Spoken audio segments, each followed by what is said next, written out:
It's time! It's time! It's JFW time!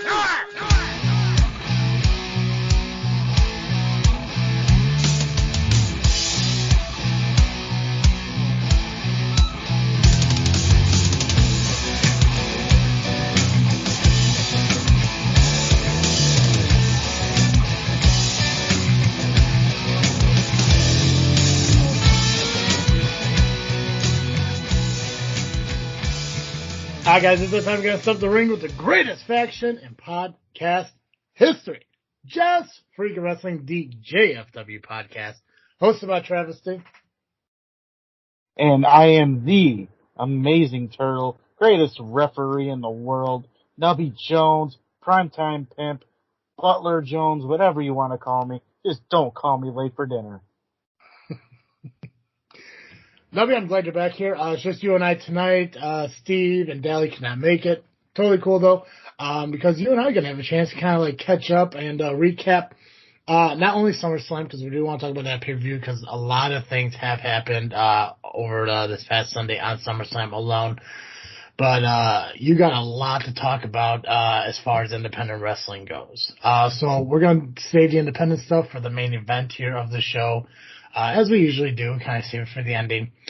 And we're going to dive here into SummerSlam in a little bit, but before we do any of that, I just want to remind all you guys out there that this episode of the JFW Podcast is brought to you by CarterComics.com. Guys, if you're just like me and you're looking to expand a collection of comics, whether they be raw or graded, CarterComics.com is the best place for you to go. It is your non-stop shop for all your comic needs. Whether you're looking for something from the DC universe, from the Marvel universe, or hell, if you're a fan of my, actually, you know what? I got them right here. My new WWE comics for Roman Reigns and Triple H, graded 9.8. No big deal. Nubby. Those are awesome. They are incredible. And I got word, and you guys could do this too. I don't want you to think I'm getting special treatment because I am sponsored by CarterComics.com. But I reached out to Carter Comics and I told them, hey, if you have any wrestling comics, you let me know because I'm interested. And they got a Roddy Piper comic coming in. Oh, wow. So I'm really excited for that. So if you guys are out there and you're trying to find a comic, you just can't seem to locate it, and you went to CarterComics.com and it wasn't available on their website, or you went to one of their 4 different eBay accounts, just seemed to couldn't find it, all you gotta do is reach out to them and say, hey, I'm looking for Spider-Man number blah, blah, blah from, blah, blah, blah, blah, blah, blah. And then they'll look it up and they'll see if they can find it for you.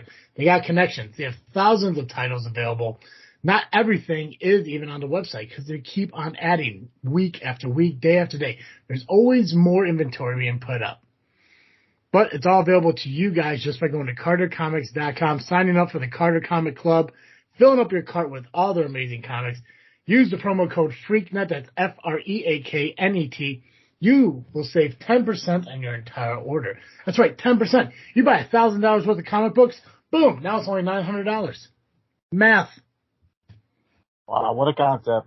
Right. CarterComics.com. And the best thing is you didn't use an X, Y, or a Z. Or an A or a B. Hell no. No, I keep letters out of math. It is simple. You know, now if you sit there and tell me like, well, geez, what's 10% of, $89? I'm like, hell if I know. But I do know. I'm just that smart. It's 91.20. Just saying. So no, it's 90.20. I messed up. It's $90.20. See, I'm not perfect, but your comics can if you get the highly graded comics available at CarterComics.com. Promo code FreakNet, save 10% on your entire order. Do it now. If you guys aren't aware, or you should be, because this show is dropping the Thursday before C2E2 out here in Chicago, I will be there all weekend long. I'm going to be there for FreakNet Studios on Friday, this Freakin Show on Saturday, and I will be I'll be there promoting JFW on Sunday. I'll be walking around, meeting people, handing out cards, letting them know who we are here at JFW. So if you see me there on Sunday, I'll be wearing my JFW shirt. I'll be looking like I do. I'll be wearing a Travis T hat. So if you can't see me, you're fucking blind because I am not that hard to miss. Where is it located? That's McCormick Place out here in Chicago. McCormick Place. You know, I believe that's where Elite Pro had their shows at World of Wheels in 2009. Fun fact. right? Fun fact for you guys. We enjoy Elite Pro talking, and we like to fit it in wherever we can, but he is correct. McCormick Place. Check it out. Be there. Like I said, I'm there all weekend. I'm trying to get there early. I'll probably get there at 11 o'clock. I think the doors open at 10 o'clock. I was hoping to maybe get some signatures with some of the wrestlers there. That's way too out of my price range. Like, I would love to meet The Undertaker, but $200 for a fucking autograph, I'm not quite there yet. Maybe one day. I don't know. But if you're there, come up to me, say hi. I'll hand you a card just because that's what I do. But you know what? I'm also going to give you a card to CarterComics.com to remind you guys to get your 10% off by using the promo code FreakNet on their website. Do it today. All right, Nubby. Let's talk about SummerSlam real quick. We'll get that out of the way. Did you feel a difference in this pay-per-view now that it's not under a direct Vince McMahon control? Maybe a little. Or maybe I'm happy for new things. I'm not saying that I'm happy that Vince is gone. Mm-hmm. I mean, because if it wasn't for Vince, wrestling wouldn't be what it is. But I think eventually it was going to happen, regardless of what Vince is going through or not. He could have been the nicest guy in the world, no skeletons in his closet, and at his age, anything could have happened. Yep. So eventually this was going to happen, and no matter what, you're going to see something new.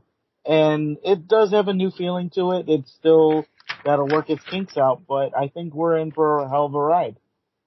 I think so too. One of the coolest things was a lot of the returns and stuff that we saw at SummerSlam. Especially through the first match where we saw Bianca Belair taking on Becky Lynch. Great match. Bianca Belair, I don't think has had a bad match yet in wrestling. Obviously, it shows with her getting the opportunity to main event WrestleMania with Sasha Banks. I think it was a great open. I think the match was good. I don't really recall any flaws in it. We did see an injury to Becky Lynch obviously happening, but I think one of the things that kind of eclipsed the match for how good it was the fact that we had not one, not two, but three returns post-match in the form of Bayley, Dakota Kai, and now known as Io Sky, but formerly known as Io Shirai. Again, I'm not a big fan of the name changes when they, move up to the main roster, but you might know better than I do because I'm trying to remember. Now, I know Dakota Kai was released. Mm-hmm. She got signed back. I'm trying to remember if Io Shirai was officially released or she just missed the chance to be released and was re-signed before that. There were so many that were released at that time. I'm not sure whether or not she was. As far as I know, she was still in NXT doing her thing, whatnot. But I hate the idea of a name change. I mean, if NXT is affiliation with WWE, what is the point? Well, and I don't understand how only certain people get name changes. You look at Ciampa, still there as Ciampa, but then you look at Pete Dunne, who's now known as Butch. If it's the gimmick. I know, but I mean, you might. Stupid. Yeah, it's you're changing. Why change the name at all? Raquel Gonzalez now is Raquel Rodriguez. Is that Giant Gonzalez thing? They didn't want to have the relation between the two? But she's kind of a giant. They could have kept it. It was great. I mean, it would have worked. There's just some name changes are good. Some are just ridiculous, and those are a couple ridiculous names. Yep. Or name changes. Not bad names, but. Yeah. So Io Shirai comes back now with a name change to Io Sky. And speaking of changes, looks like Becky is now a babyface. We saw, I don't know if you got a chance to watch Raw this week, but she did come out, give her her babyface promo, talking about how, she was blinded. She's been blinding herself over the past year with her actions. And now she's going to go away for a little bit. But when she comes back, she'll be better than ever. We saw her get attacked by Bayley, Dakota Kai, and Io Sky. Not sure of the name of the group yet, but I really don't know if they really need a name. No, I don't think they need one, at least not right now, unless they're just going to build up to it. I mean, nothing wrong with that. Not every stable needs a name, Yeah. Do you think they're going to go with the 4 horsewomen just for the hell of it? Sasha's going to come back and it's going to be a new 4 horsewoman? That would be a slap to the face to Charlotte. Oh, it so would, wouldn't it? That would be funny. Side note, did you catch any of Ric Flair's final match? I saw clips. I saw him faking a heart attack. Good. Well played. Well played. Right. I mean, it was what it was. He's old. He can't do it no more. I guess it's cool to see that stuff. I just didn't care either way. I don't shit on it, you know, cause if I'm 70 something and still kind of able to do it, I'll do it. It's nothing to me. Well, cool. My biggest concern out of the whole thing is, and we don't have to talk too much about it, but the one concern I had was when he put the figure 4 in and they went for the 3 count on Jeff Jarrett, Ric Flair's shoulders were also down. Now, I don't know if that was just he was just straight exhausted, wasn't thinking, and it is what it is, and they're moving on for it, or for some godforsaken reason they're leaving that as an opportunity to say, hey, listen, technically Ric Flair lost his last match too. Now, you're a referee, and we know referees' decisions are final. There shouldn't be an overturn. That decision should end, but who's to say, Flair's like, oh, well, I won, and then Jarrett being like, no, your shoulders are down too. Doesn't count, blah, blah, blah, bullshit, and then leads to another one. I hope it's not the case. I hope Flair got what he wanted to out of the match. He got to tag with his son-in-law. He took on Jeff Jarrett, which I think it probably would have been cooler if it was like Ricky Steamboat or something like that, but I still love Jarrett. That was a rumor. It was a rumor, but Steamboat doesn't want to do it. He's probably scared about his neck, which is normal. Yeah, don't blame him whatsoever. I can't remember what order they're in, but it doesn't matter. I'm just going to keep going down the list and hope for the best here. Pat McAfee took on Happy Corbin. How did you feel about McAfee's entrance? If I can remember, the choir. That was funny. I had a kick out of that. Mm-hmm. The entrance was okay. I was kind of irked by his gear. It seemed very thrown together. Right. I mean, at that point, you should have some kind of gear. Yeah, because Paul did. I can't remember, this was his 3rd or 4th match now in WWE/NXT. We know he took on Adam Cole in NXT. He took on, I think it was Theory at WrestleMania. So I guess this would be his 3rd match. You think by now he may have thrown together some fucking gear or some shit. So, I mean, it's not like he came from the commentary table. He came from an entranceway. He should have had gear. Yep. But you know what? He was still phenomenal either way. I thought he was good. He did what he could, and he did well. I'm just not happy about the gear. Yeah. No, he's a great competitor. I'm glad that he has the opportunity to go in there and stuff. I was kind of hoping for a loss, though. I mean, you can't win every single one. I mean, but I don't know. So far, he's undefeated, I think, right? Did he lose at WrestleMania? Shit. No, didn't Vince McMahon beat him? Oh, that's right. He wrestled twice at WrestleMania. Yeah. Okay, so he does have a loss. Okay, I'll accept the fact that he beat Corbin. U.S. title match, Bobby Lashley versus Austin Theory. To me, very lackluster. Theory tapped out within seconds of being in the Hurt Lock. I don't know if that was kind of a psychological move to keep himself healthy for the cash in later on in the evening or whatever the hell that was. But the match was what it was. It was Austin Theory taking on Bobby Lashley. Bobby Lashley's a fucking monster. There's not really much you could do to, make it look like Lashley was going to lose to Austin Theory. He shouldn't be allowed to lose at this point against guys like Theory. Tag team match. We got Street Profits versus the Usos for the undisputed tag team championships. Jeff Jarrett was special guest referee. Good match. Always a great match with the Street Profits. I love Street Profits. I love Usos. I think they always have a good match together. I think this is a good ending to their storyline. But it seemed like they were building the ending to look like a possible split between the Street Profits with the way, oh crap, what's the dude's name?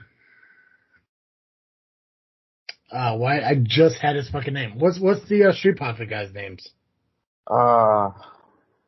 Right? Montez Ford and Angelo Dawkins. Yeah, so Montez Ford kind of had that heelish response to Jeff Jarrett's count. So Yeah. it almost kind of seemed like they were turning his character's attitude a certain way.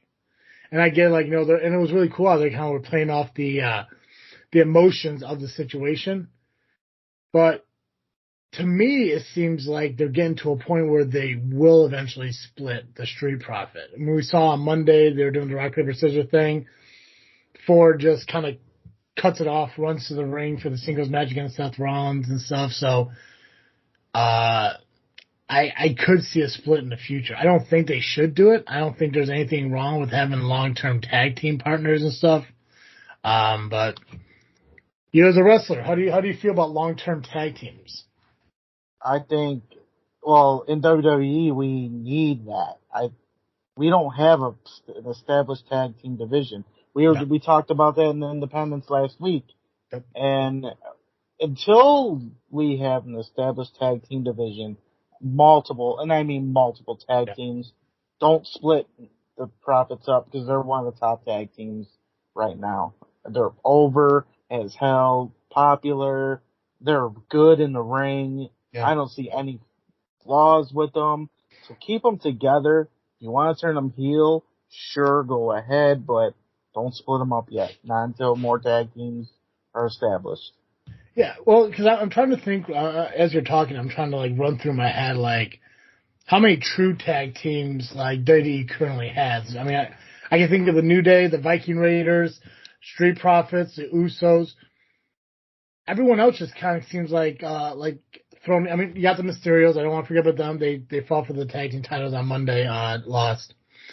But, I mean, like, when we look at, like, Otis and Gable, they were just thrown together. I mean, now they're, you know, the Alpha Academy or whatever, which is, I guess, fine. But I would have rather seen Otis stay with Tucker and be Heavy Machinery. You know, I'm a huge fan of Blue Collar and, like, cowboy theme. Like, those are my kind of favorite tag teams. I was listening to fucking Moonshine Bandits on my way to work this morning, and all I could think about was, like, man, if Southland Championship Wrestling had a couple of fucking country boys to make, like, a cowboy themed tag team, I know the perfect fucking song for them. I know the perfect name for them and shit. Will it happen? I don't know. I doubt it. I don't think people are really too into, like, cowboy themed gimmicks anymore. Rough Crossing, you know, he pulls it off, but he's from a different era. But, you know, I don't really see too many fucking cowboys anymore.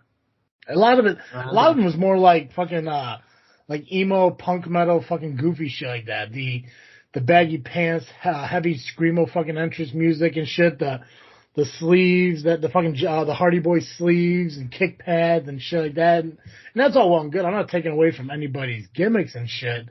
But, I mean, like, almost everyone's become the same fucking thing nowadays. Yeah. You know? So we need more country fucking characters. So for those of you out there who want to train to go be a professional wrestler in the independents, head down to Southland Championship Wrestling, get some training in, become a fucking cowboy. I already got your fucking gimmicks. You're good. Usos picked up the win. Jeff Jarrett, I think, missed a pretty important opportunity to see. There's some cheating. We'll call it cheating. We can do that. Liv Morgan took on Ronda Rousey for the SmackDown Women's Championship. Kind of a goofy ending. I think it was an ending that gave Liz the opportunity to retain the championship, which I think what they really wanted, and also to give Ronda Rousey a way to fucking take a break. Ronda Rousey had Liv in her armbar, and right at the 3 count, Liv Morgan taps out, which it's a very WWE finish. It's a great fucking finish. I'm not going to lie. I like finishes like that. But it's a very big WWE finish. Ronda Rousey attacked the referee afterwards. Now she's suspended indefinitely. Who will saw that coming? But it gives Liv an opportunity to hold on the title for a little bit longer without destroying either character. So that's pretty much what they were going for. You don't see endings like that anymore. It's always got to be, winner this, no matter what. Now, I'd like the ending. My only problem, but it's not really with that match. Yeah. It was with Bianca and Becky. They did use the arm. You know, they went for a body part, and it happened to be the arm. Now I get it, that's Becky's finisher, so they're on different shows, her and Ronda, but if you're on the same show, I don't think they should have went for a body part in the beginning. At top of the show, of all places. That should have been more of a brawling type match, and I'm just like, well, wait a minute. There's an armbar submission here, armbar there, someone broke the arm there, it's like, okay, kind of have the same thing. I get it, 2 different shows or on the same show, 2 different titles, but I'm glad they went with the ending they did. It puts both of them up top. Carries the story over, so that was good. Some people think it was weird. I thought it was great. And people are gonna ask, oh, well, why didn't the referee see that? Because the referee saw the count first. Yeah, exactly. And that's a good point. I never really thought about the dual armbar scenarios between Becky and Ronda, but it's like going back to what I said before and what's been said thousands of times, from thousands of people. The referee can't see every little thing that's going on. You start a count. It's not like he's fucking doing a 3 count while fucking looking up at, Liv Morgan the entire fucking time. He has to focus on the shoulders coming up off the mat. So, I gotta give it to Liv. She toughed it out. It was a great match against Ronda Rousey, one of the most dangerous women in WWE. So I liked it. I love Liv Morgan. She's my fucking top 5 favorite fucking woman. God, yes. God, she is the reason I'm gonna have a restraining order on me. Oh, you don't have one already? Not yet. No. I'm too shy right now. Too shy. Fuck. Mysterio took on Judgment Day. It was kind of a last minute match added, I think, post Raw the week before. I think this kind of took the slot of the Riddle Seth Rollins match that didn't happen. But Mysterio picked up the victory over Judgment Day due to another return that night in the form of Edge. I'm still iffy on why they turned Edge back. They didn't even establish anything with the old Judgment Day. Now they got a new Judgment Day. And my other thing is they gotta get their shit straight. They're acting like Finn Balor was part of it originally, and they made it sound like Edge was trying to help him. Finn Balor took his spot. Yeah. Get your shit together, people. Especially WWE can't get their shit together. It's like one of the things they're trying to figure out. Like, hey, listen, maybe they don't remember this, but people do fucking remember. Like I have the worst memory in the world, and I remember. And I haven't watched TV wrestling in forever. This is the most I've watched in a long time. Yeah. Now, did you see Raw from the kind of like return? Where they had the Usos. They had Usos take on Mysterio for tag titles. I mentioned it earlier, but did you get a chance to watch Raw this week? I skimmed through most of it yesterday, So obviously the Judgment Day came out to attack Mysterio at the end of the match. Ultimately, Edge, Spear, and Dominic instead of Balor, Finn Balor. Yeah. Are they leading up to a Rey Mysterio Edge match? That or a Dominic Edge match and Dominic officially goes Judgment Day? See, I would like that. I would like Dominic and fucking. I want WWE to have a fucking faction that's like an NWO size, Wolfpack size, fucking DX 5-person. I want somebody to have a faction, Nexus, whatever. Like I want them to have another faction again, like the Authorities, anything. They need a large group of fucking people that everyone could go against. Like WWE is missing that. I want that back.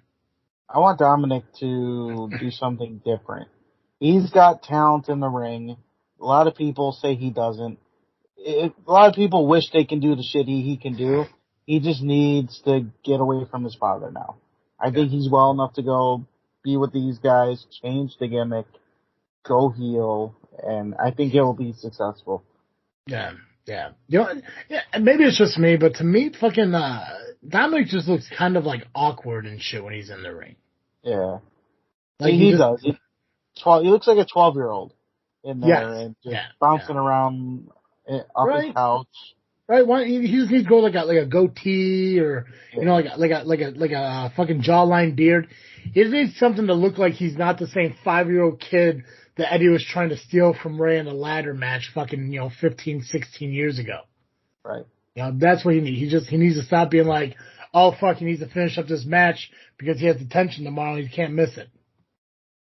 He got his foot in the door with his father. All right, great. Now let's focus on the career because his father's not going to be there forever. Let's change it up now. Absolutely. Let's see. Logan Paul took on The Miz. Logan Paul picked up a huge win over The Miz. Ciampa got involved. AJ Styles came out. Logan Paul doing a lot of for any SmackDown versus Raw fan or WWE 2K fan, a lot of move stealing.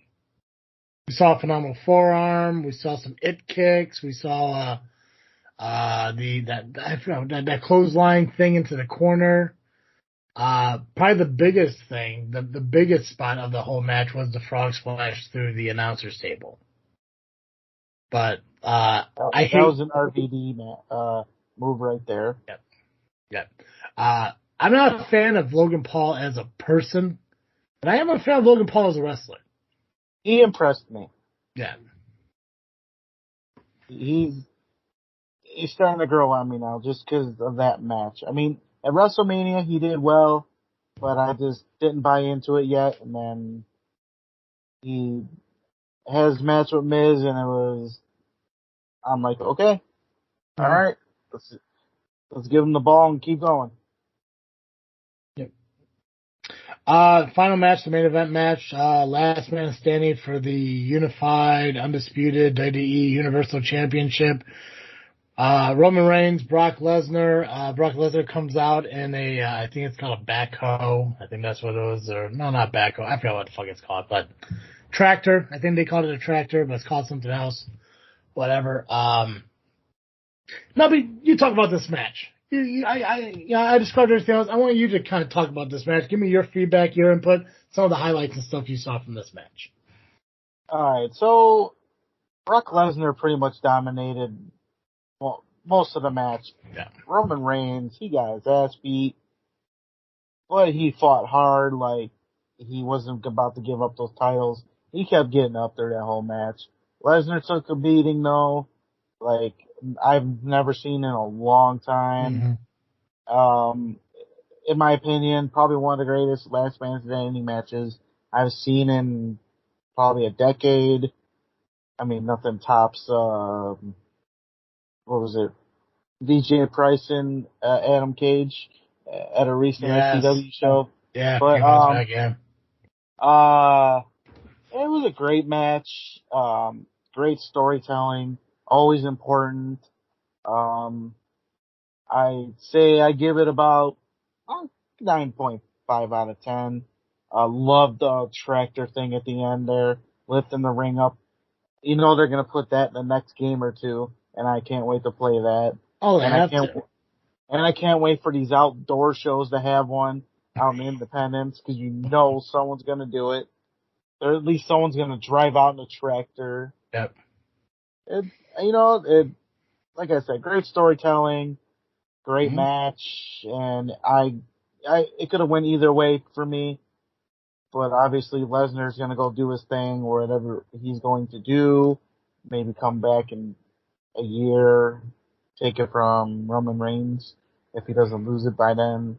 Yeah. But yeah, I enjoyed it. I enjoyed the F5 by Brock onto Paul Heyman to the table. I loved the fake cash in by Theory. Stopped it just in time. And some people were saying, "Oh, did he officially cash in?" Like there was no official bell. No, I don't think there was a bell. There was no official referee didn't take it. It has to be officially announced. I don't think there needs to be a bell if there's already a match going on. But it needs to be officially announced. No announcement was made. Theory got his ass handed to him, and he was done. Yeah, I think the common thing that we saw as far as cash-ins and what is and what isn't is that you always have the referee handing off the briefcase to the announcer, to the ring, whoever the hell is down there. I think that would officially determine as a cash in. But yeah, he was gonna hand to the ref. He got attacked. I think Roman used the briefcase on Brock a couple of times. Oh yeah. One of the biggest spots of the match that you failed to mention, now being shame on you, is that amazing mic catch by Roman Reigns at the very beginning. Oh. How fucking come on, you know that was fucking cool. That was like too perfect. Like it just like a magnet. Yeah. Roman Reigns had a magnet and just went whoop. Right. Yeah, because there's no way you could practice it, and I doubt you could ever fucking duplicate that. But that was fucking phenomenal. Oh yeah, that might have been the spot of the match, and that didn't start. That's what put the 0.5 and the 9.5 right there. Is that spot right there? My other favorite spot was the tractor spot. Putting them in there and then dumping Roman. Dumping them out in. Yep. Okay. Yeah, it was hard fought. And then I think when Michael Cole announced it, I never realized until he said it, was throughout Brock Lesnar's entire WWE career, that was his first last man standing match. That might be true. Yeah. So I thought that was pretty cool to know. It's like I think, like, no, he faced fucking Kurt Angle, but that was an Iron Man match in SmackDown. Right. But is there anything else from SummerSlam that happened that we didn't mention? I know they announced that WrestleMania 40, I think, is going to be in Philadelphia. I think they mentioned, I think it's Philadelphia. Yeah. Yeah. It's in Philadelphia. Yeah. Which is going to be interesting. Yeah. Fucking, Riddle came out to challenge Seth Rollins, even though he was injured, and got curb stomped. So. There's that. That was kind of the most pointless part of the show. Yeah. I think that was some filler shit. But a lot of cool returns, a lot of awesome matches. There's just a different feel, and I don't know if it's just a mental or an actual acknowledgement of different change that came from that pay-per-view that you can see differently from the old regime to the new regime. But it just, for some reason, it just seemed a little bit more of like a crisp, old-time fucking WWE feel before it became like so like HD. And I noticed there were a lot less camera cuts than what we've been seeing a lot lately, because I know WWE got really big into fucking camera cuts in a lot of their matches. They're still annoying on Raw and SmackDown. Yeah. I feel like I'm going to get a seizure watching them. So, all in all, SummerSlam was great. Good chance. Nubby, you won. You won by 1 point. So I lost one, didn't I? No, you got 6 of them right, so you got 3 of them wrong. Oh. I can tell you which ones, but I already threw my clipboard away, so. That's fine. And I go pick it up, but I don't want to. But you won. You got 6, I got 5, I think Dally got 4, and I think Steve got 3. If I remember right. Either way, you won. You're officially on the scoreboard now. So you're on your way to becoming the pay-per-view fantasy champion of JFW. All right. Cool. All right. I'm going to talk about my one thing for indies, and then I'm going to give you the rest of the show to talk about your indie stuff. Cool. The first thing I want to talk about, and I'm hoping everyone who does listen to this show, they also follow Southland Championship Wrestling on Facebook, because I'm going to play you a backstage conversation from the Professor and El Dorado post Pow Attack on El Dorado and VJ Price in their Falls Count Anywhere match. Keist, or the Professor he's known as now, did come out and announce that he's creating a faction known as Top Shelf, and the first person involved in that is El Dorado. But then after match, this is what Professor had to say to oh my God. This is what Professor said to El Dorado post match. Oh God, hold on. What the hell are you doing? Yeah, blah blah blah blah blah blah. I don't know what the fuck I'm doing anymore, man. Hold on, where's that? There it is. Okay, cool.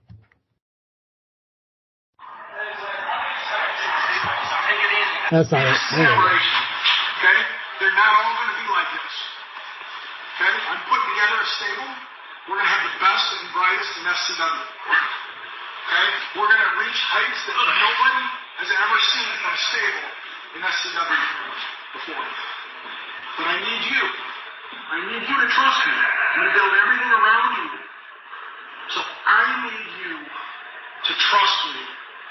And I'll take you where you need to go. Can you do that? Can you trust me?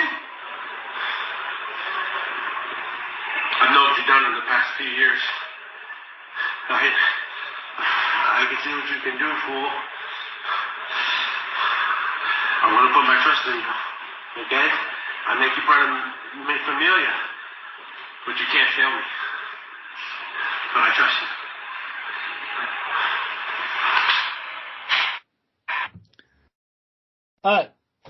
So for those of you who don't know who the professor is, a lot of people know him as Keist, former SCW president, former member of Bulletproof LLC, probably one of the most hated groups in Southland Championship Wrestling. Turned a corner. New guy, new name, new outfit, wearing a trench coat, wearing a hat, as if he just walked off of a stage doing Singing in the Rain. And he decides he wants to create a new group. He wants to lead a group rather than just be part of it. He announced it being Top Shelf, as we saw. El Dorado, the official first member of it. El Dorado welcoming Professor into his familia, and putting a lot of trust into Keist. Turtle, I don't want to say you're fairly new to SCW, but you've been around with him like what, the last year or so, blah, blah, blah. So you had a chance to maybe see a little bit of Keist, maybe kind of see what he was about. Looks like he kind of turned a corner. Does El Dorado trust the professor? I mean, I've only been with the company for a short time, so I got to see what Keist was all about before his team disbanded. But I got to see him before that, going to shows. Do we trust him?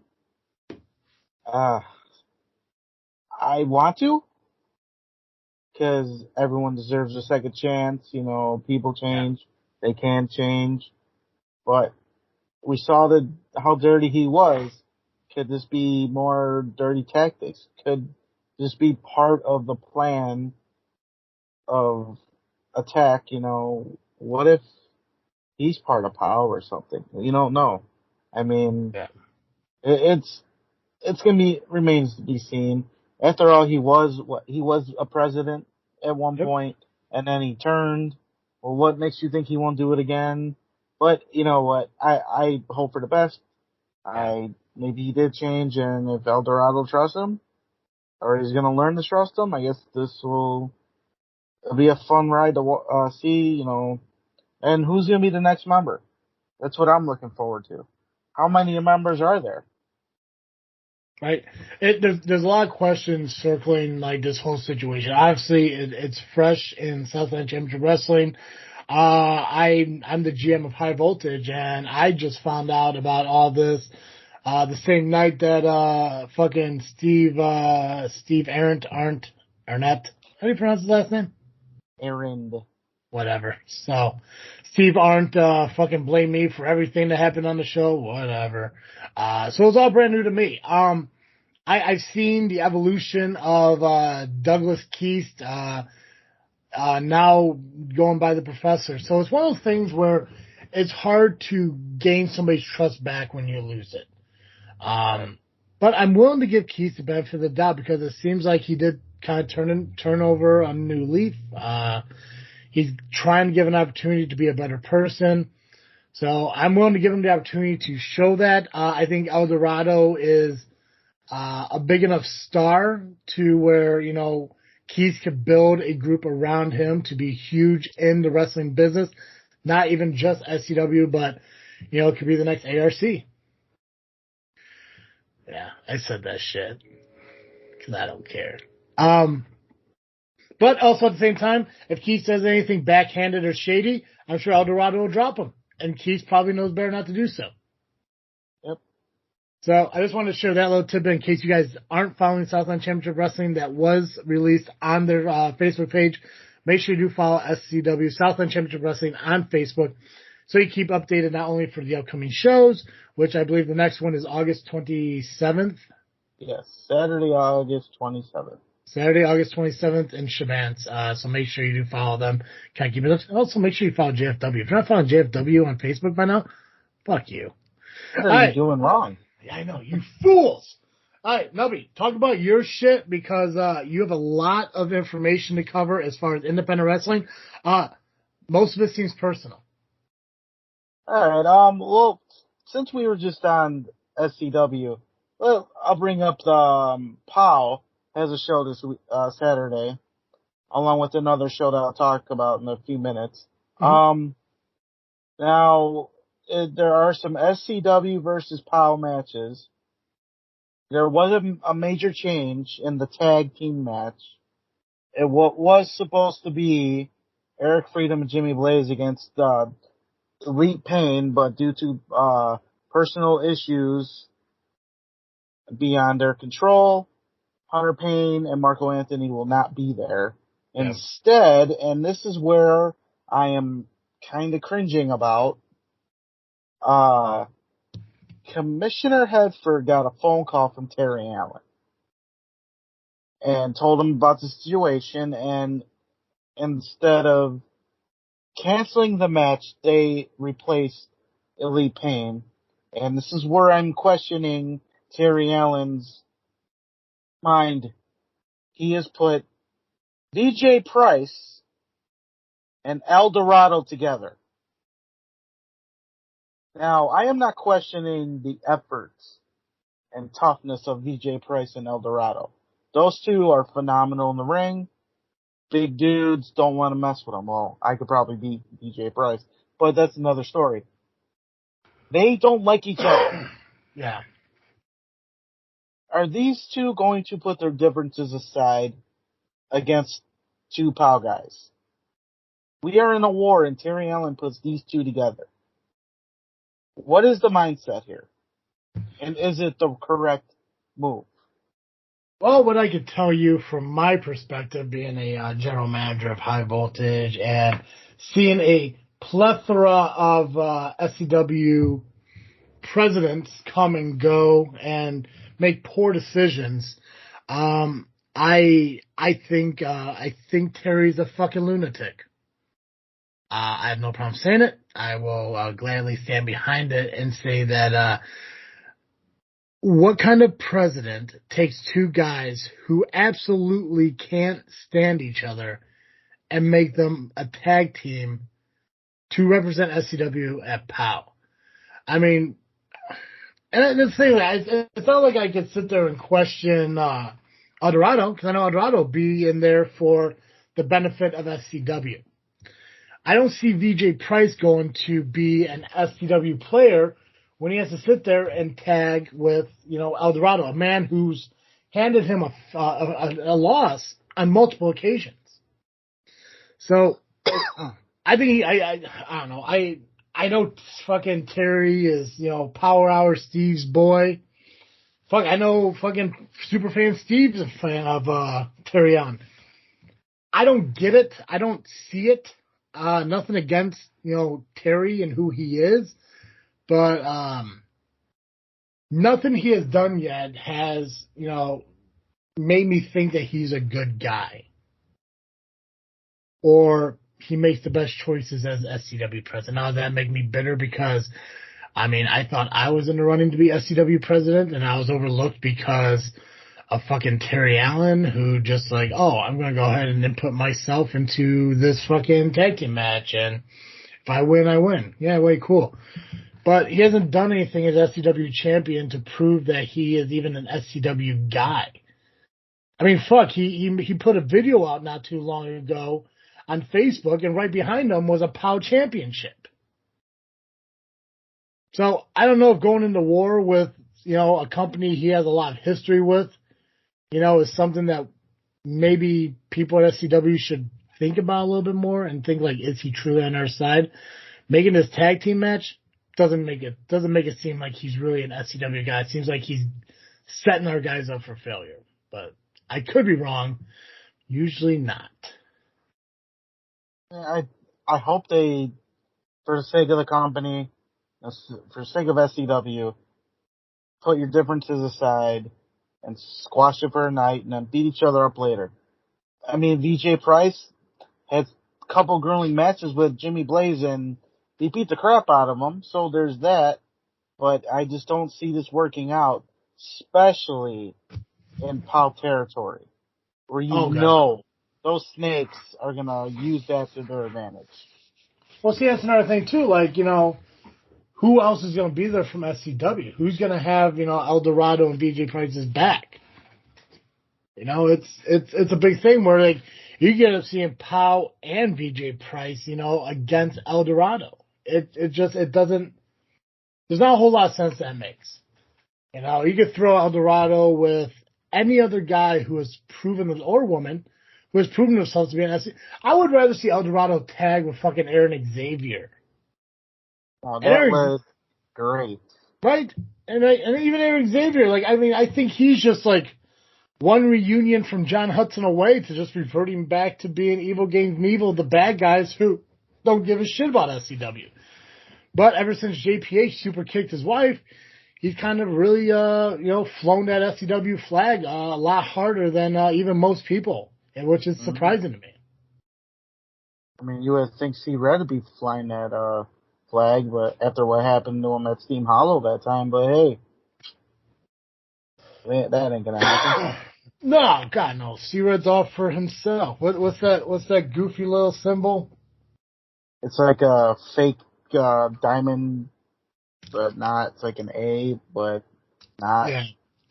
It's like a diamond cut. It's like a diamond, but like one of those fake ass diamonds.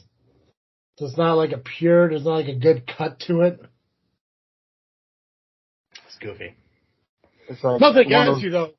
Nothing against you, Red though. No, we love you, Red. It's like one of those diamonds though. Like you put it to your skin and your skin turns green or something. Right. It's one of those diamonds that are like on like the plastic ring you get out of the 25-cent dispensary. Cracker Jacks ring.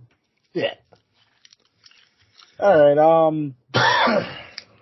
I'm not gonna go with on through the card for them because well, fuck them.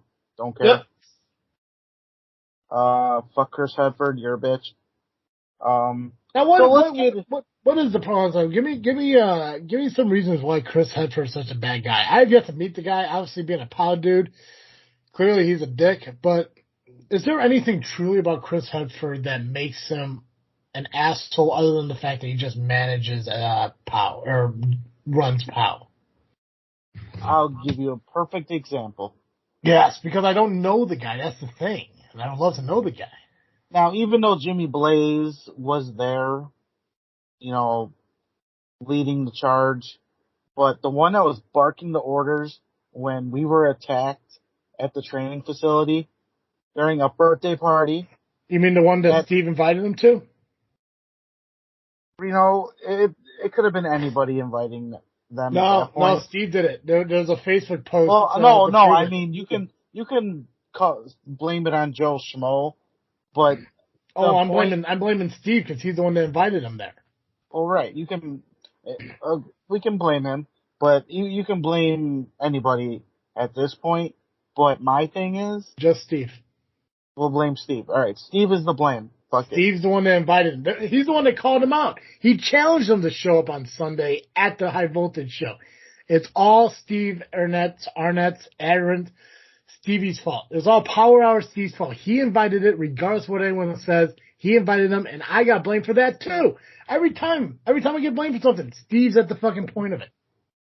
Well, okay. Anyways, I don't want to interrupt you. That's being rude. I don't want to do that. I'm not gonna fucking hold up a cutout face of some fucking dude who looks like a young Tom Brady, and you know, I'm not gonna do that shit because we don't do goofy shit like that here at JFW. So go ahead. Regardless of all that jazz, whether Jimmy Blaze was there or not, the one that was barking the orders, Chris Hedford. The one holding a chair and any other weapon that was there. He hit me. That's why he's a bitch. Gotcha. And besides, being a hypocrite too.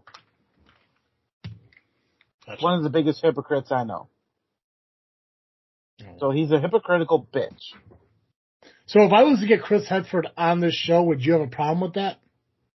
No, because then that gives me more chance to call him a bitch to his face, even though I'm not in his face, but I'll say it to him, and I don't have to get banned from social media, because JFW is not going to ban me from stating my case.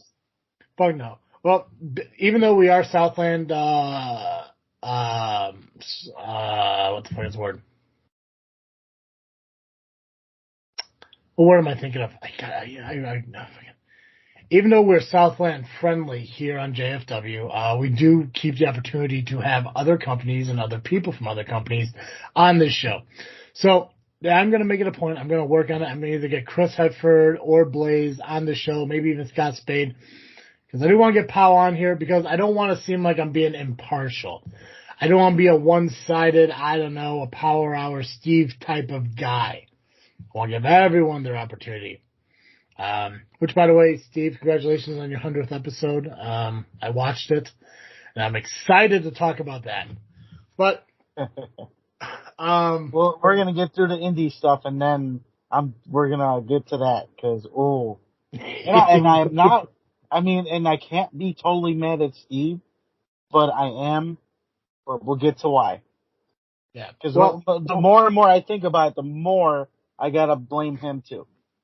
Well, I'm going to tell you why it's 100% Steve's fault after we talk about that. But anyways, Powell will be on this show. I just got to get it figured out. I got to get it scheduled. We're going to do way more interviews with wrestlers here on this show, more than we've ever done before. So stay tuned for that and keep watching and keep listening. Okay. Nubby, let's get back into more of your indie news. What you got? All right. So we'll start with Northland Pro Wrestling, which is a Chicago-style affiliation. They were once CSW Northland, kind of like CSW Southland once was, but it's now Northland Pro Wrestling. They're keeping it separate because too many storylines have kind of crossed over and get confusing, and sometimes we, bring it up when we're not supposed to. So it became separate, and it's like a lot of their, it's like NXT-ish. Mm-hmm. But I say better, in my opinion. Yes. Well, because I'm part of it, but that's just me being biased to myself. And let's see. You always got to put yourself over, man. That's one thing I learned. Yes. Hey, someone's got to do it. Side note, before you continue, how do you feel about calling this part of our show the Turtle Independent Talk segment? It seems a little long. How about Turtle Talk? Because I want it to be known as tits. No, okay. It's titty time.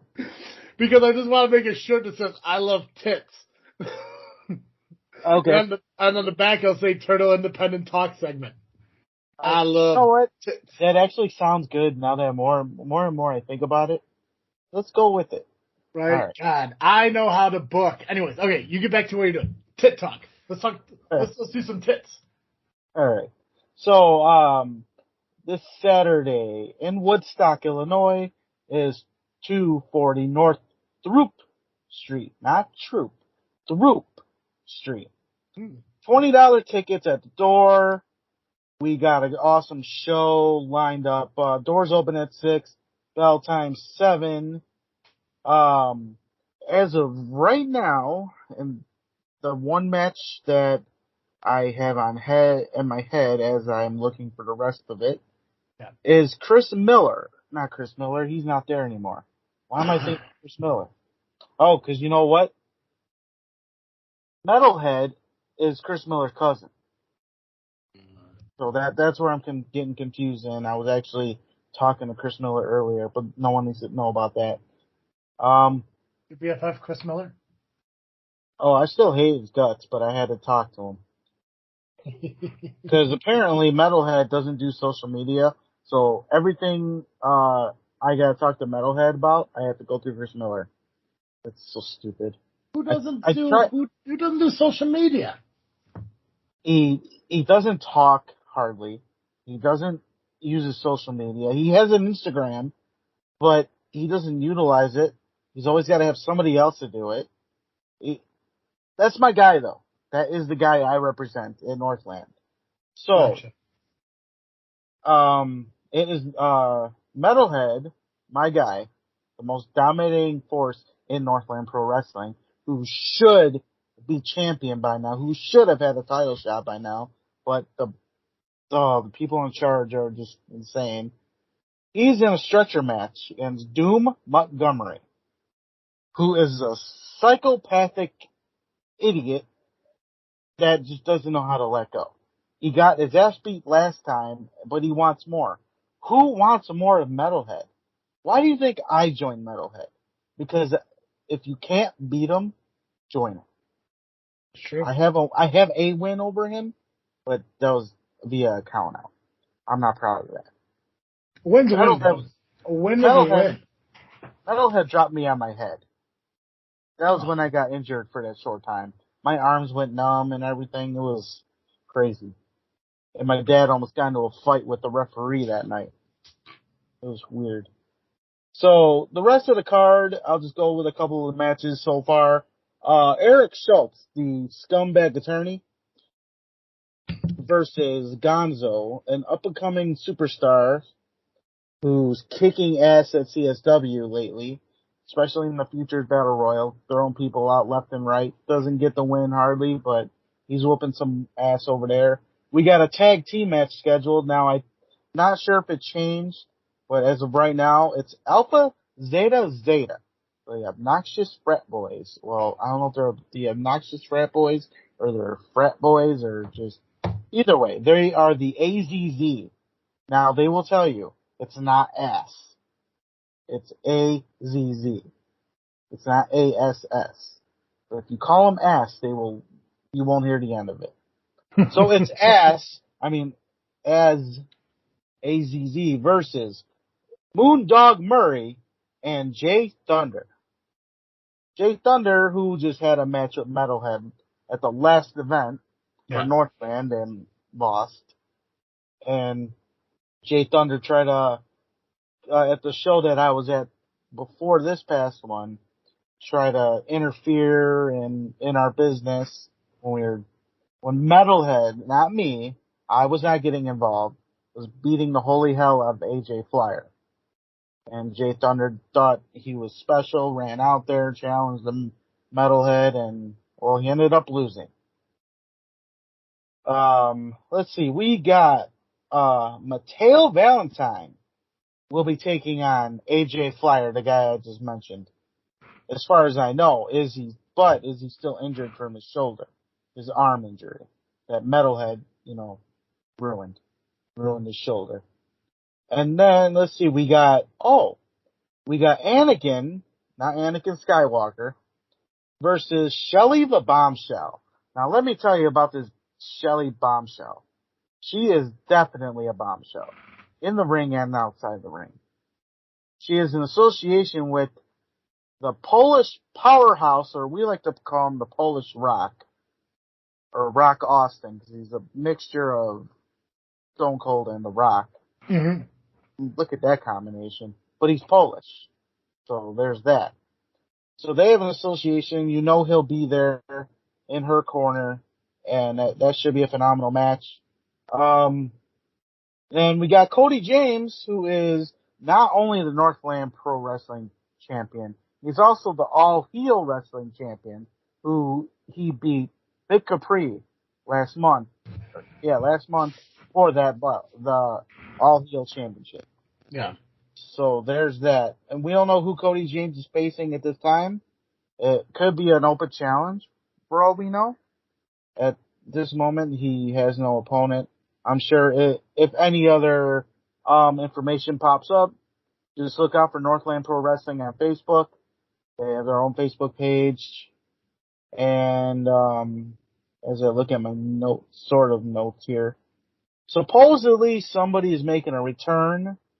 There's names being brought up left and right. I don't know who it could be, but that's something to be looking forward to. Someone who's been in Northland in the past will be there. So again, be there in Woodstock for Northland Pro Wrestling is $15. I wish it was $15.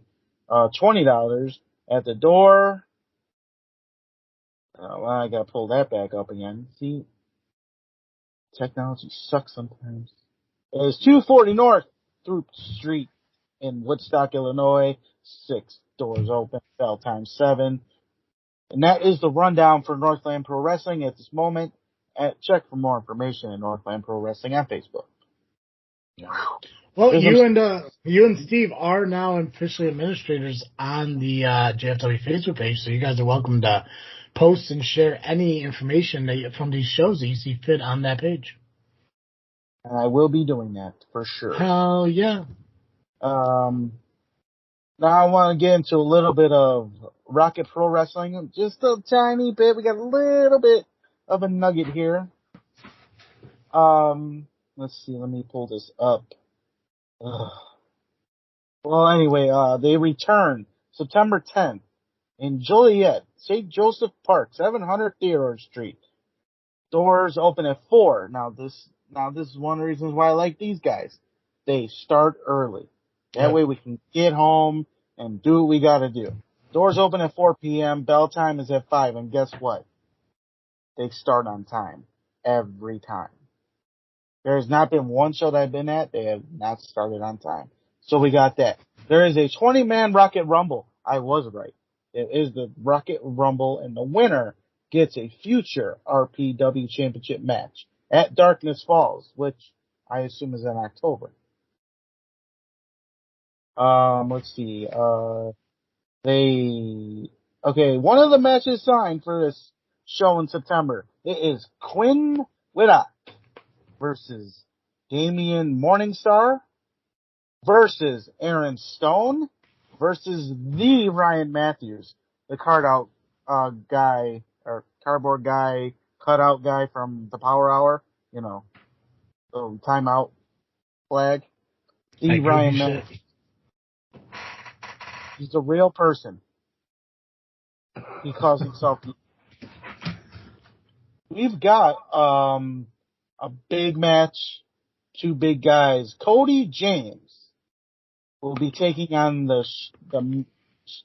master of the Chicago Bear Hug, Steve Michaels. I'm sure you can put 2 and 2 together on that gimmick. Big guy, nice guy. Don't want to get a bear hug with him. He will not survive. You know what? A really good bear hug? The old timer from Elite Pro Wrestling. Old timer Jeff King? Old timer Jeff King. I heard he's still going around. Yeah, I had the honor of talking with him at a Powerhouse show down in Pontiac about 2 or 3 years ago. And I'd be lying if I said this dude has seen a microphone before, because holy hell. Like, he just got mouthed the fucking microphone and just gargled right fucking into it. It was intense. Oh, wow. Yeah, but God, that fucking voice, man, that raspy fucking, like that, that dude just left the mines to get to the fucking wrestling ring. But that bear hug, that bear hug is no fucking joke from Jeff King. No. I did a little training with him, when we had a little bit of a practice before shows. Mm-hmm. And, for someone who's an old timer, he can move. Oh, yeah. Move like a luchador almost. Not quite like Rey Mysterio, but he's that good. And for an old timer, he's probably younger than me, but gotta work the gimmick, brother. Gotta fucking work that gimmick. Another match that was just recently posted. Marche Rocket, All Day Marche, will be taking on current Impact Wrestling star Jason Hotch. Oh, nice. One will be one hell of a match. And it's happening at Rocket Pro Wrestling. I had to reread that just to make sure, because I started reading it and I'm like, okay, September, yep, good. That match is happening. They are bringing Impact star Jason Hotch. Now, I'm not familiar with him. I don't watch Impact, but hey, it should be a great match. I mean, every match with Marche is great. Marche is one of the best out there. No doubt about it. And then that's all the matches I have seen so far. Then we also got the Fabulous Idols, who have now control of Rocket Pro Wrestling, because they won their Survivor Series matchup at their show in May before their break. You don't seem too happy about that.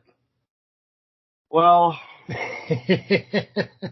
let's just say Joey Roth is the leader, the manager of the Idols, and he cost me I can't say it was my Chicagoland Championship, because it was no longer my belt. It was no longer IPW's belt.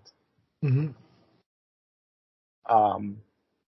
I had Rockin' Riviera pinned, and Joey Roth came out, got distracting the referee, and he gave Rockin' my nunchucks behind my back, and I got hit with my own weapon.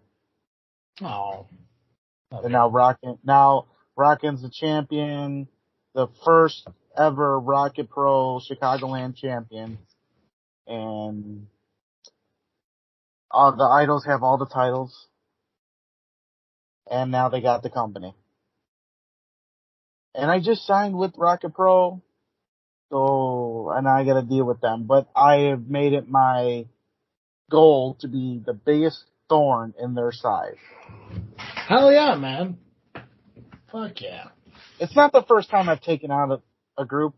I mean, I took out Steve's group back at Global all by myself, and all I had to do was fake fake depression. That's what it was. I faked depression and got in Steve's head. And when it was revealed that it was all part of my plan, that's when he had his downfall and lost his match and lost control of Global. So if I can't beat him physically, I just beat him mentally. It's what I do. Yeah. I'm a pain in the ass. It's true. That's right. That's all I got for Rocket Pro. We got crash tested stuff to talk about next week. Okay. I mean, I mentioned a little bit last week about it. Actually, it's short. So I mentioned there's going to be some gauntlet matches. It's not all going to be in the same night. The very first gauntlet match will be Eric Schultz of the High Society, and it'll be in September 24th to be exact. And if each member survives their gauntlet, then they get a future title shot. But the one that I am officially a part of, against their leader Cameron, will be sometime down the line. So each show will have a different gauntlet, and that'll be for each member. Next week, I'll bring up IPW stuff that we just happened. I don't want to draw it out to have too much out there. I want to have each show going forward a little bit, tidbits here and there. So I'll bring up IPW next week. I just had to get some of this stuff out. Northland for sure. I could have saved Rocket Pro, but I was just excited because I'm so excited to get back to Rocket Pro. They're one of those companies that, took me in, and they actually care and want to help me, see me succeed, and we got good things happening. There is one thing I want to bring up, and that is from Chicago Style Wrestling, because a couple matches did come up today for their next show, which is August 19th in Franklin Park, and it's called Rotten to the Core. And you can probably say that name came because we've got Carlito coming in for that show. That's really awesome. Rocket Pro and CSW are two companies that are on my list of ones I have to see, and I have to see soon. The biggest thing with CSW is it's just a drive for me. Franklin Park is a fucking haul for me. I guess it's not really a haul, but it's a driving home from it that it's just like, wrestling just takes so much out of you when you're there enjoying the show. But Rocket Pro, like I said, it's right in the middle of the afternoon and shit like that, so that's why I can definitely make it to. And it's Joliet. So that's not that far. And it's an early show, too. Yeah. And they got good food. They got beer. Oh. A very nice setup. It's going to be great. You'll have fun. It's very Star Wars-like. I mean, rocket, you know. It's not because of Marche. Is there a VIP seat up front for Travesty? I can make it happen. Because there really should be front row VIP seats for Travesty at these shows. I can talk to a guy. Yeah. I could ask somebody, but he may not do it. But I'll go to them personally. Good man. Because I don't understand how the general manager of High Voltage doesn't even have a front row seat at fucking SCW. I gotta sit in the back next to fucking superfan Steve. Ugh. It's a travesty for sure. Boom! Alright, let's wrap this up in Power Hour because I'm excited to talk about this moment. Alright. I'll bring up Chicago Style next week. Yes. IPW and anything else that comes apart. Alright, let's go with this Power Hour stuff. Cool. Now, just to tell you, I do have a recording of what is said. Would you like me to play that now for you? Play it. Let them hear it, and then I'll talk about why it happened. Okay, let me get this going here. Because I just as soon as I heard him, I got to. And then I announced was Turtle. Turtle's angry at Cameron. Turtle's absolutely. And the second. Wait a minute, Jed. I'm sorry to interrupt you. You can't say that name on this show anymore.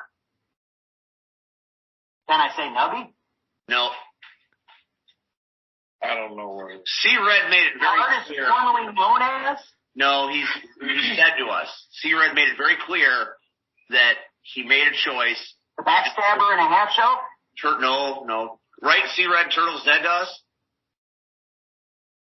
Either way, that's the first one.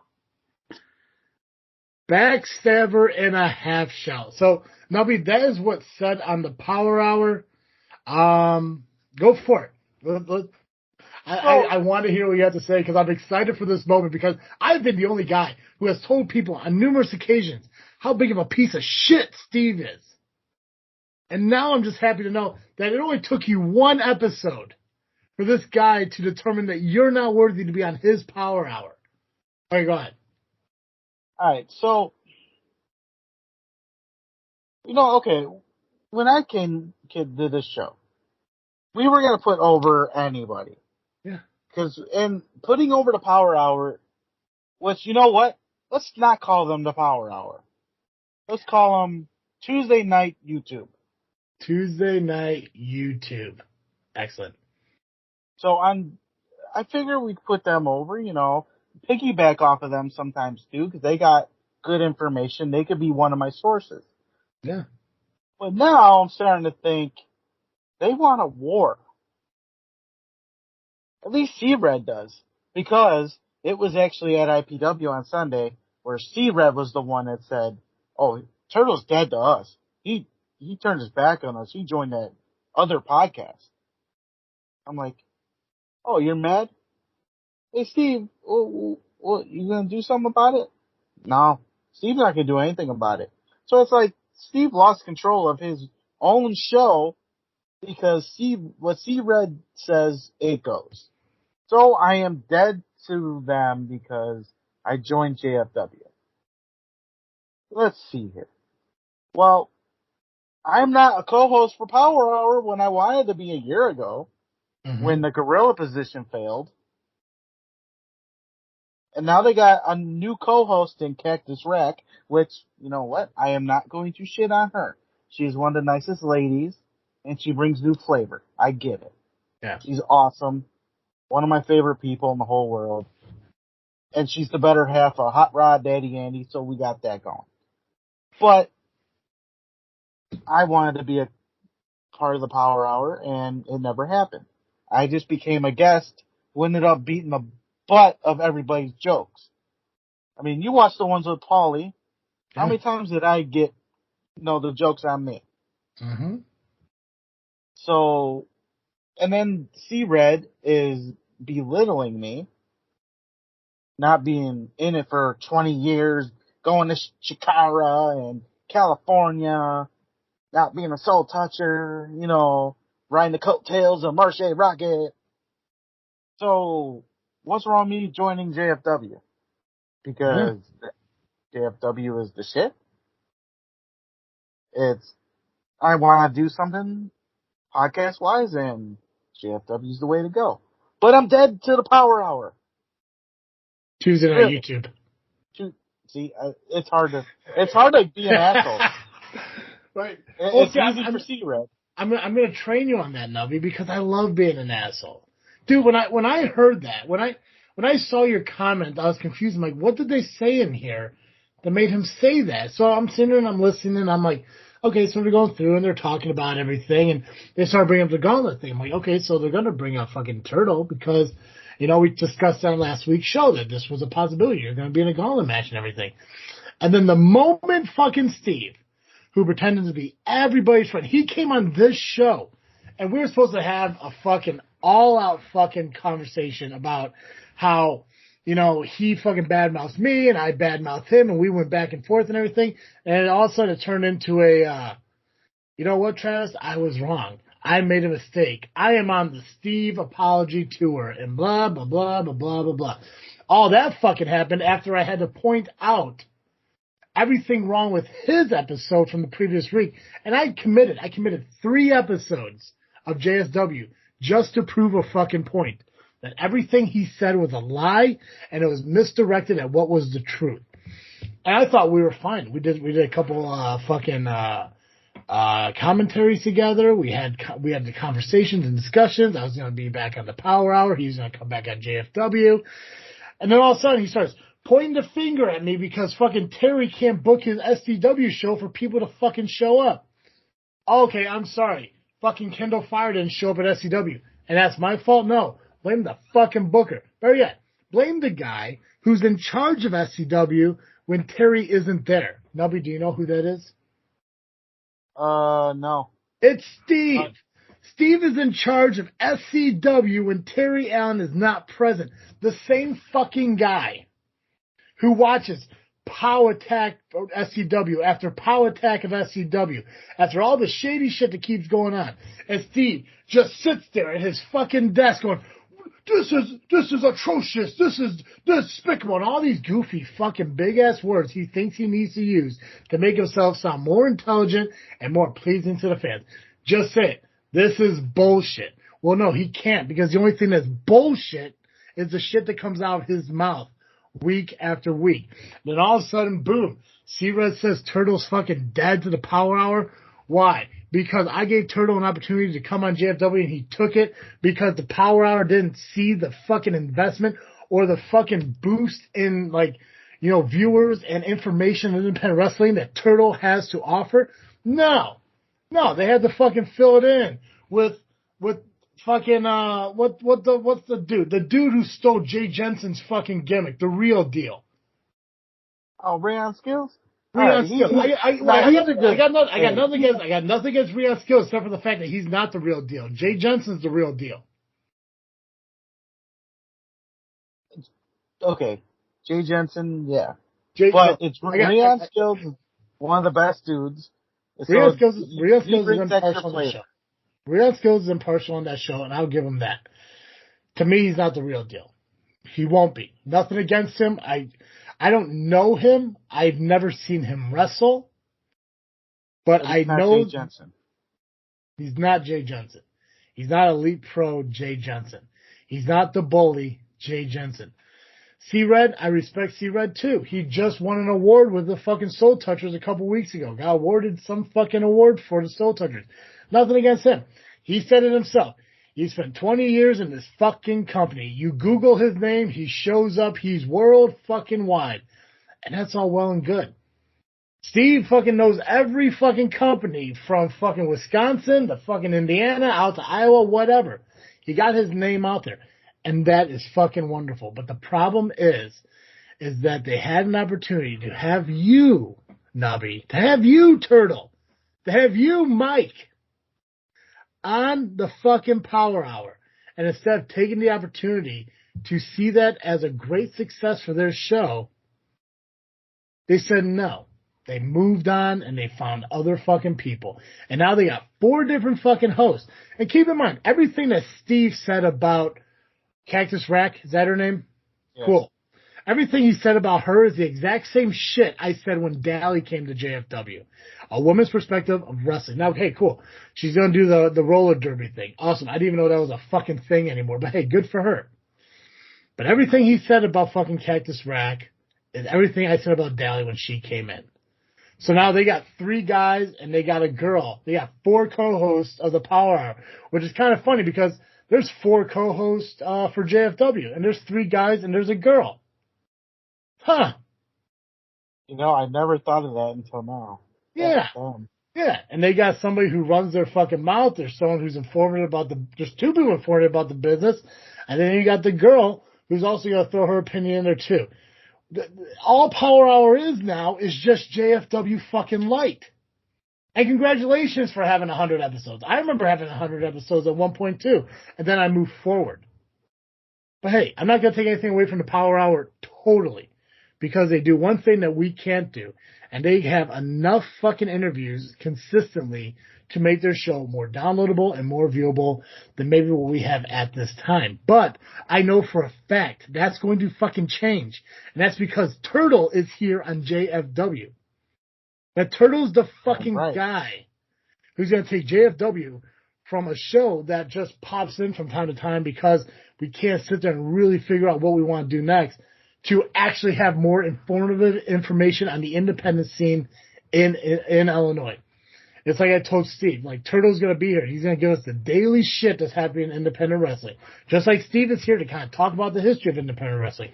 Dally's here to give her perspective of both televised and independent, and I am here just to fucking talk. Because regardless of what C-Red wants to believe what makes somebody popular in this industry, or what Steve believes JFW really is, you Google my name, I show up, and I wasn't in this business for 20 fucking years.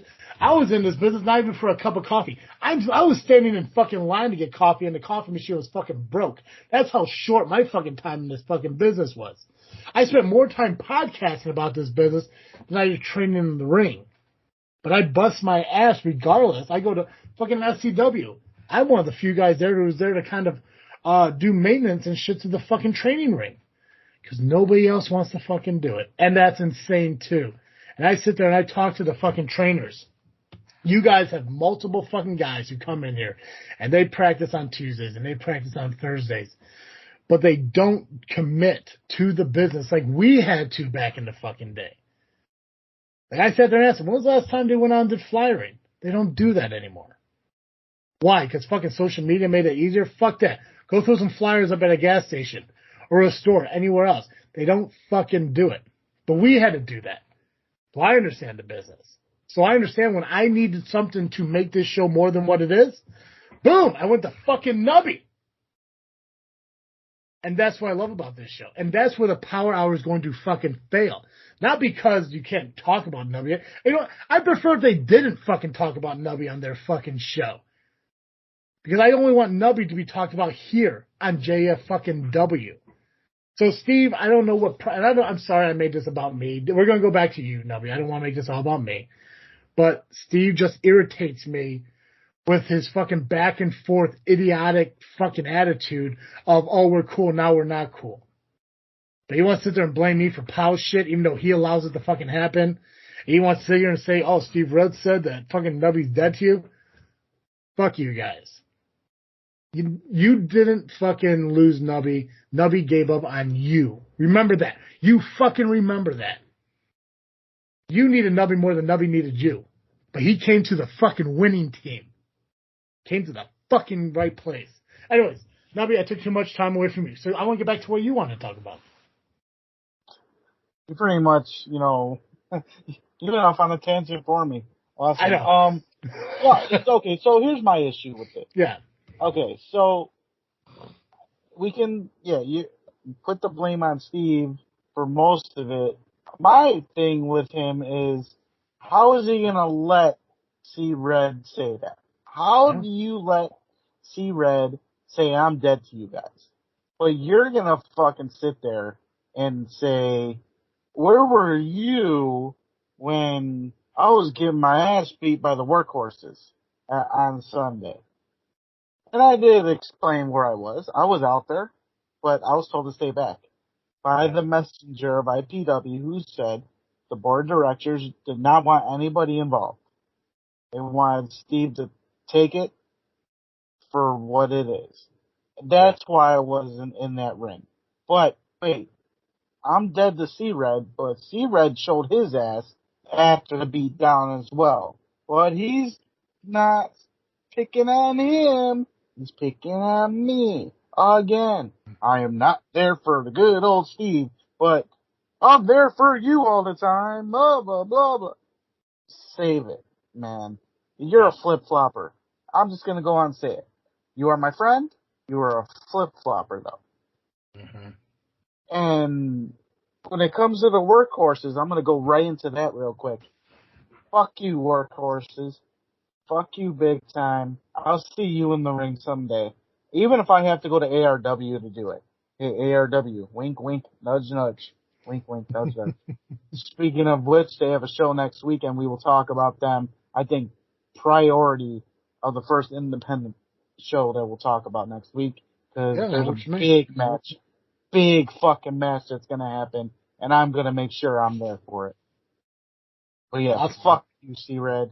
You couldn't beat me in a match anyway without your ARC friends. So, fuck you. And fuck Tuesday Night YouTube. God. Doesn't it feel good just to fucking vent and get shit out? Isn't it wonderful? I'm not used to doing it, so it's harder to get it out there. But once I'm on a roll, I'll keep going, and I can't stop, and then I'll be like, wait, what am I talking about now?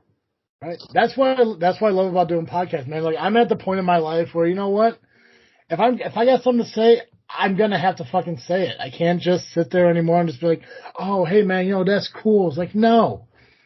You badmouth me, then fuck it. You're nothing more to me now. And you know what? I'm not blowing smoke up your ass when I said it, Nubby. I'm glad you're here, and I know you're gonna make this show better. Power Hour fucked up when they didn't take an opportunity to put you on their show. Guests, all fine and good. But, Nubby, you need a mainstay, and you're going to be a mainstay here in JFW because you're going to bring the independent information to our viewers on a weekly fucking basis so they fucking know. Is there anything else independent-wise we need to discuss before we wrap up?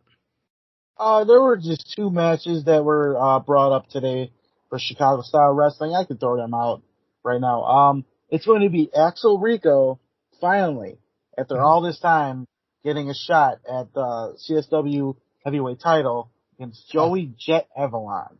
And then Carlito, former WWE star, will be taking on a young up-and-comer, can't say his name right, Inuresta, something. Just go to Chicago Style Wrestling Facebook and look it up. I can't say the name right. Even if I spelled it out to you, I still couldn't say it right. But he's a young up-and-comer, great athlete. He actually had a match recently with Axel Rico. And let me tell you, I rep that match. They blew me up. But that's all I got for Chicago Style Route right now. More to come in the next few weeks before their show. Other than that, I got nothing else this week. I think I'm good. I think I need a nap after my rant. Excellent. Guys, make sure you go ahead and check out us on social media at Facebook, Instagram, and Twitter just by searching Just Freakin Wrestling or the JFW Podcast. If you guys are a professional wrestler out there and you want to be interviewed on our show, you can reach out to us at jfwpodcast@yahoo.com or just reach out to us on the Facebook page or go to justfreakinwrestling.com and click the submission form to get set up. We'd love to have you on and talk to you about your wrestling career and where you're at and where you've been and shit like that. Except for C-Red, Rion, and Steve, and I guess Cactus Rack too. Congratulations for being on the B team over there on fucking Facebook and shit. Yay! Guys, that's all I got. So it is time to ring the bell on this episode. And as always, I am Travesty. And I am the amazing Turtle, the referee of all time, the greatest referee of all time. See, I'm so messed up right now. You got me going, and I can't get my words right. So, again, I say I am the amazing Turtle, greatest referee of all time. Fuck you, Chris Hedford. Perfect. Guys, this is Just Freakin' Wrestling, the JFW Podcast.